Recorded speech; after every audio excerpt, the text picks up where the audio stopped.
So when you're ready to start transferring your actual image, there's two ways that you could go about it. As I mentioned, the easiest way, if you're not an experienced illustrator, is to just go ahead and study the drawing row by row and illustrate it row by row, almost like it would be coming out of an inkjet printer or a laser jet printer, okay? So you would start from the top, and to help you out, you could get just a white sheet of paper like I have here to block out the rest of the drawing so that you're not distracted by the rest of the lines and colors. Okay, and then you're just going to carefully study this first row, see the first thing that you see. In my image of Captain America, L2 is the first box that I have something in. So you're constantly using your X and Y axis to help you locate where you are. The nice thing about labeling both sides with numbers, and I didn't finish my numbers here actually, but here you can see that I have numbers on both sides. I should have transferred numbers to both sides. Am I good? Is that while you're trying to figure out which box you're in, you can look this way to see what number you're working with, or this way. Okay, so again, L2 is the first box that I'm working with. L2 on my good copy is further down. Make sure that you're actually on 2. Here the spacing will be different. So 2L.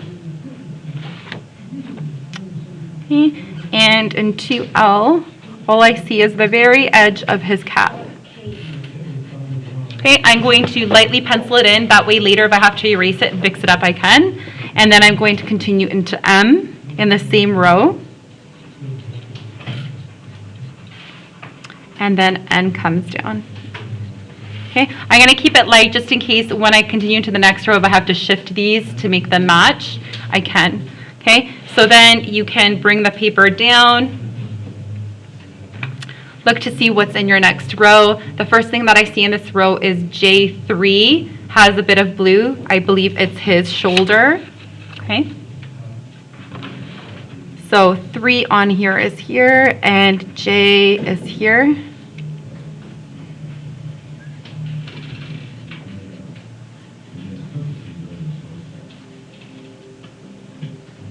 And then I have the edge of his cap.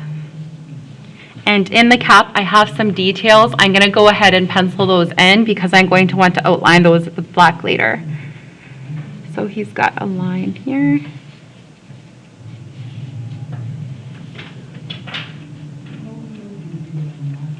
And again, don't sweat it too much. Try your best to copy what you see in the box in the space that you worked with. The reason we kept the boxes tight and small is because there's less to fill into each box. The nice thing about pencil is that you can always erase it and rework it.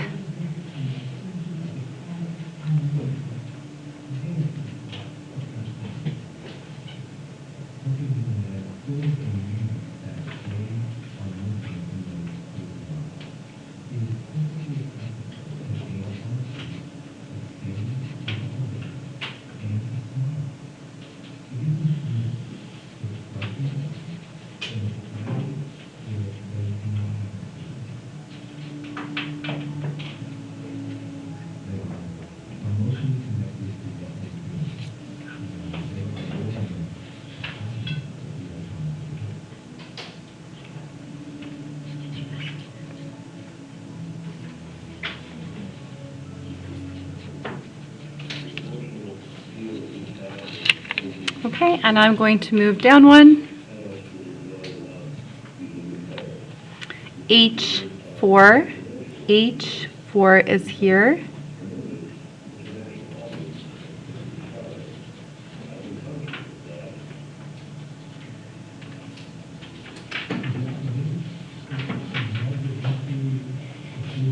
There's nothing really that's a black outline in this box, so I'll skip it.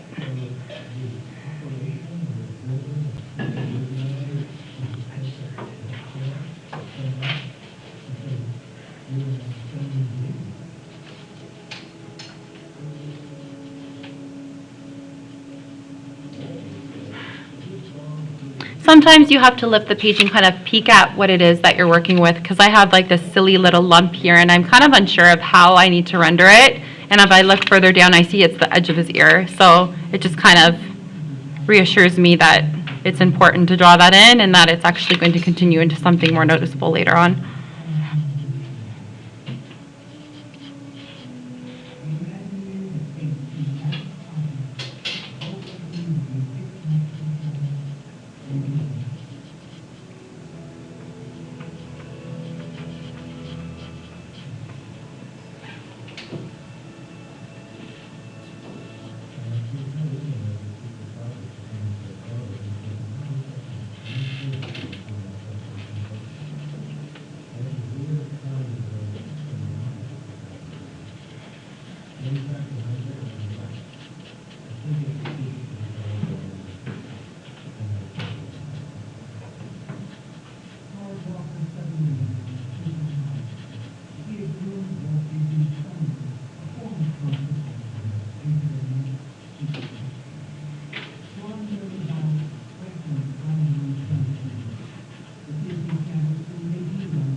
Right, and you're just going to keep on working down and down and down.